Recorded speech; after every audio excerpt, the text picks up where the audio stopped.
Seigneur, notre Père, notre Dieu, nous bénissons ton nom. Merci pour ce merveilleux jour. Merci pour la grâce que tu nous donnes d'être à tes pieds pour méditer. Sois béni au nom de Jésus. Merci Seigneur, sois au début et à la fin. Au nom de Jésus, j'ai prié. Amen. Bien-aimés, nous sommes là aujourd'hui pour méditer la parole de Dieu. Et le thème de notre méditation du jour est titré « Passons à l'autre bord ». Passons à l'autre bord. Nous allons ouvrir la Bible dans Marc chapitre 5. Marc chapitre 4 plutôt. Marc chapitre 4. Lisons à partir du verset 35.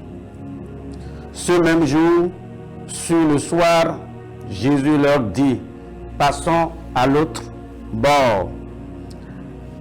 Après avoir envoyé la foule, il l'emmenait dans la barque où il se trouvait.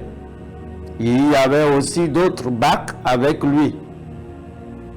Il s'éleva un grand tourbillon et les plots se jetaient dans la barque au point qu'elle se remplissait déjà. Et lui, il dormait à la poupe sur le coussin.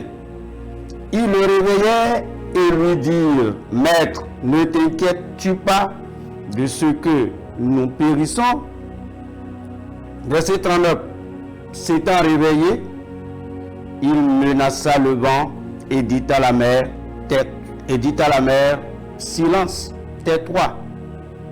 Et le vent cessa et il y eut un grand calme.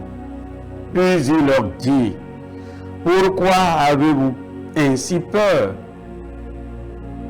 Comment n'avez-vous point de foi? Ils furent saisis d'une grande frayeur et ils se dirent les uns aux autres, quel est donc celui-ci à qui obéissent même le vent et la mer? Que Dieu bénisse sa parole. Bien-aimés, le passage que nous avons lu nous montre très clairement que Jésus était avec ses disciples un jour et ils étaient à un point A et ils devraient aller à un point B de l'autre côté de la mer. Et Jésus leur a dit, passons à l'autre bord. C'est là le titre de notre exhortation, de notre méditation, passons à l'autre bord. Eh bien, Jésus-Christ a donné sa parole, a invité les disciples pour aller à l'autre bord.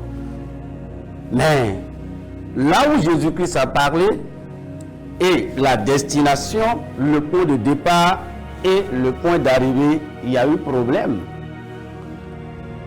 Il y a eu problème durant le voyage.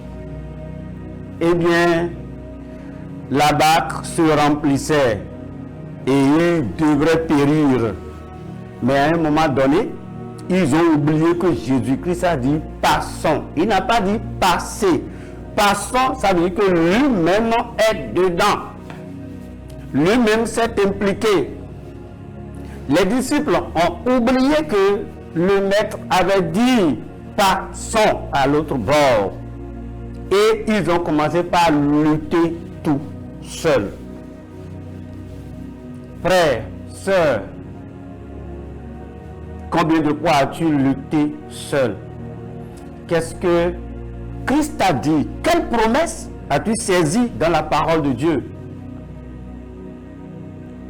Qu'est-ce que le Seigneur t'a dit un jour au cours d'une prédication à l'église? Qu'est-ce que le Seigneur t'a révélé?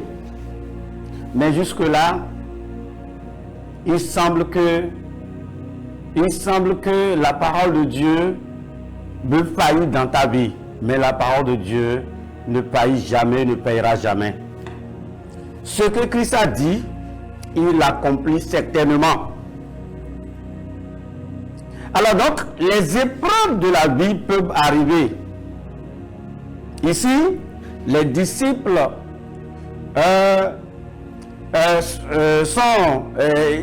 ils ont fait face à une épreuve dure.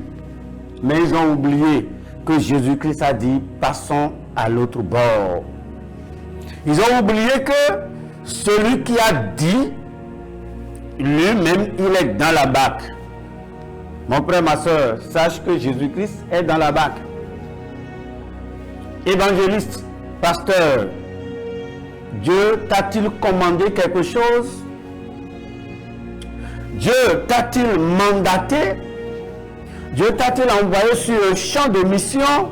Sache qu'il est dans la barque. Certes, les difficultés arriveront.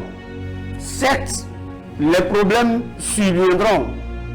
Certes, les épreuves, oui, et même les tentations, la persécution peut être là, mais il est dans la barque. Les disciples ont commencé par lutter tout seuls, oubliant que le maître est dans la barque lui-même. Il faisait le voyage. Jésus-Christ fait le voyage avec toi. Je voudrais rassurer quelqu'un de ne pas oublier que Jésus-Christ est à côté, que le maître est juste à côté. Il fait le voyage avec toi. Les disciples avaient oublié que le maître était à côté et ils ont lutté tout seuls. Combien de fois n'as-tu pas lutté tout seul face aux épreuves de la vie? Peut-être tu as dit que tu as prié. Oui, les disciples, ils ont fait tout ce qu'ils pouvaient faire, mais c'était sans succès. Mais à un moment donné, ils se sont rappelés que le maître est aussi dans la barque. Oui, il est dans ta barque. Il est avec toi. Dans le ministère, il est avec toi. Dans ton école, il est avec toi. Dans ton service, il est avec toi. Là où Christ t'a envoyé, là, pasteur, évangéliste, là où Christ t'a envoyé, là, il est avec toi. N'oublie pas. Dans ce voyage, il est avec toi.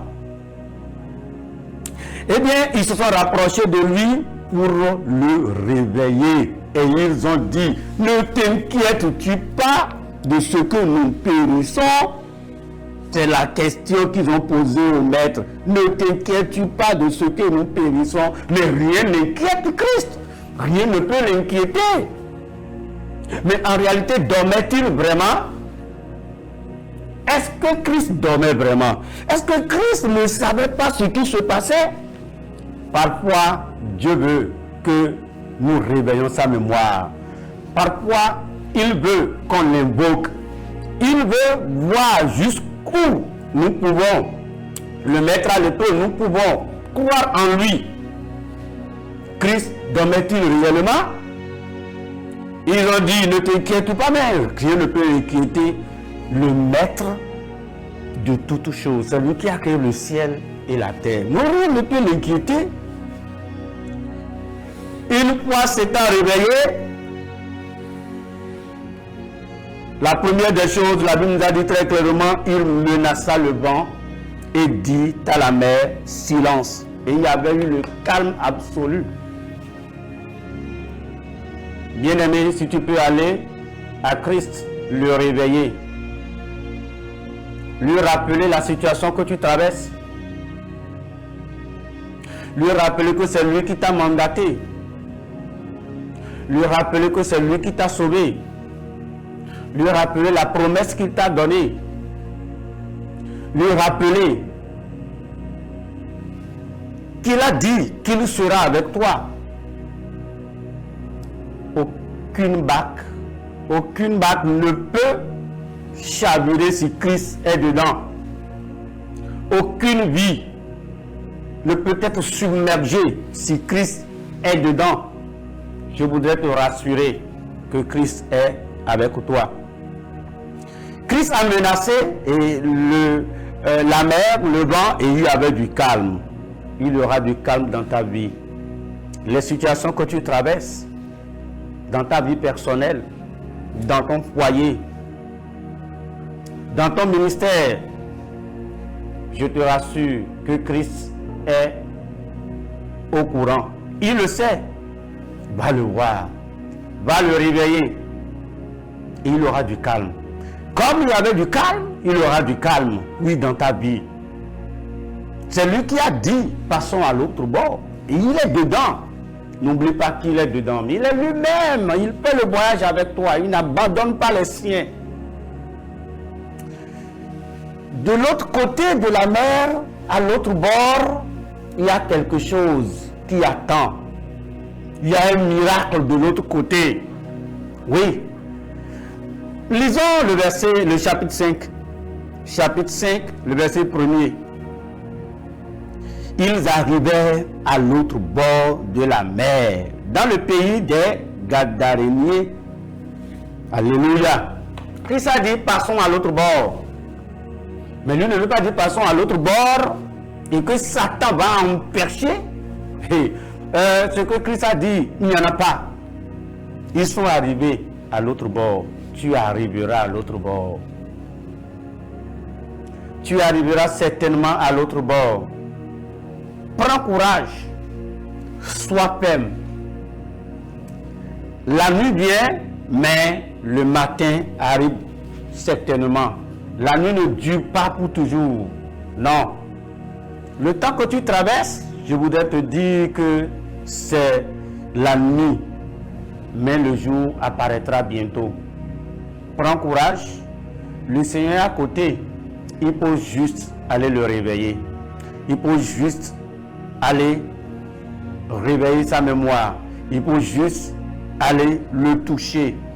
Même si ça tarde, il répondra certainement. N'aie pas peur, le Seigneur est dans la barque. Prions ensemble. Seigneur, notre Père, notre Dieu, nous bénissons ton nom. Nous te magnifions, nous t'adorons. Seigneur, tu connais tes enfants. Tu connais cette femme. Tu connais ton serviteur. Tu connais ta servante. Tu connais, Seigneur Dieu, oh, toutes les situations qu'il traverse. Dieu, les regards sur toi, je prie que tu viennes à leur secours au nom de Jésus-Christ. Je sais que tu ne manques jamais dans le secours. Je sais que tu ne manques jamais de venir au secours de tes enfants. Père, fais quelque chose pour ta gloire.